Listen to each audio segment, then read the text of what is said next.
राधे राधे मित्रों, आइए सुनते हैं पौष पुत्रदा एकादशी व्रत कथा। भगवान श्री कृष्ण कहते हैं, पौष माह के शुक्ल पक्ष में आने वाली इस एकादशी को पौष पुत्रदा एकादशी कहा जाता है। इसमें भी नारायण भगवान की पूजा की जाती है।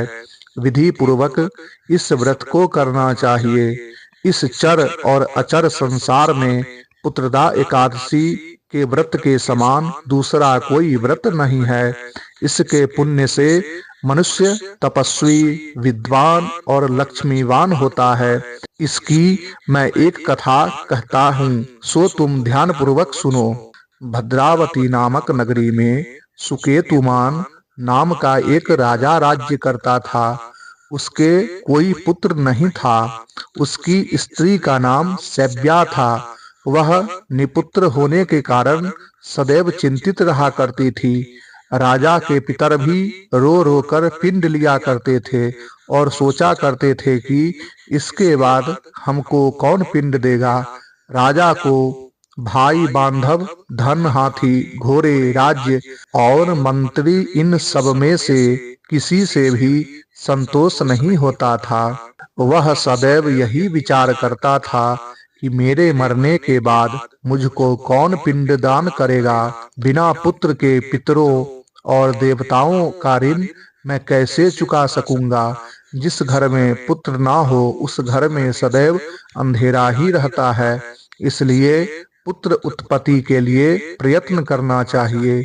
जिस मनुष्य ने पुत्र का मुख देखा है वह धन्य है। उसको इस लोक में यश और परलोक में शांति मिलती है, अर्थात उनके दोनों लोक सुधर जाते हैं। पूर्व जन्म के कर्म से ही इस जन्म में पुत्र, धन आदि प्राप्त होते हैं। राजा इसी प्रकार रात दिन चिंता में लगा रहता था। एक समय तो राजा ने अपने शरीर को त्याग देने का निश्चय किया, परंतु आत्मघात को महान पाप समझकर उसने ऐसा नहीं किया। एक दिन राजा ऐसा ही विचार करता हुआ अपने घोड़े पर चढ़कर वन को चल दिया तथा पक्षियों और वृक्षों को देखने लगा। उसने देखा कि वन में मृग, व्याघ्र, सुअर, सिंह, बंदर, सर्प आदि सब भ्रमण कर रहे थे। हाथी अपने बच्चों और हथनियों के बीच घूम रहा है। इस वन में कहीं तो गीदड़ अपने कर्कश स्वर में बोल रहे हैं, कहीं उल्लू ध्वनि कर रहे हैं। वन के दृश्यों को देखकर राजा सोच विचार में लग गया। इसी प्रकार आधा दिन बीत गया। वह सोचने लगा कि मैंने कई यज्ञ किए, ब्राह्मणों को स्वादिष्ट भोजन से तृप्त किया, फिर भी मुझको दुख प्राप्त हुआ क्यों। राजा प्यास के मारे अत्यंत दुखी हो गया और पानी की तलाश में इधर उधर फिरने लगा। थोड़ी दूर पर राजा ने एक सरोवर देखा। उस सरोवर में कमल खिले थे तथा सारस, हंस, मगरमच्छ आदि विहार कर रहे थे। उस सरोवर के चारों तरफ मुनियों के आश्रम बने हुए थे। उसी समय राजा के दाहिने अंग फरकने लगे।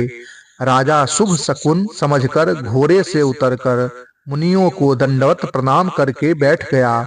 राजा को देखकर मुनियों ने कहा, हे राजन, हम तुमसे अत्यंत प्रसन्न हैं। तुम्हारी क्या इच्छा है, सो कहो। राजा ने पूछा, महाराज, आप कौन हैं और किस लिए यहाँ आए हैं, कृपा करके बताइए। मुनि कहने लगे कि हे राजन, आज संतान देने वाली पुत्रदा एकादशी है। हम लोग विश्वदेव हैं और इस सरोवर में स्नान करने के लिए आए हैं। यह सुनकर राजा कहने लगा कि महाराज, मेरे भी कोई संतान नहीं है। यदि आप मुझ पर प्रसन्न हैं तो एक पुत्र का वरदान दीजिए। मुनि बोले, हे राजन, आज पुत्रदा एकादशी है। आप अवश्य ही इसका व्रत करें। भगवान की कृपा से अवश्य ही आपके घर पुत्र होगा। मुनि के वचनों को सुनकर राजा ने उसी दिन एकादशी का व्रत किया और द्वादशी को उसका पारण किया। इसके पश्चात मुनियों को प्रणाम कर महल में वापस आ गया। कुछ समय बीतने के बाद रानी ने गर्भ धारण किया और 9 महीनों के पश्चात उनके एक पुत्र हुआ।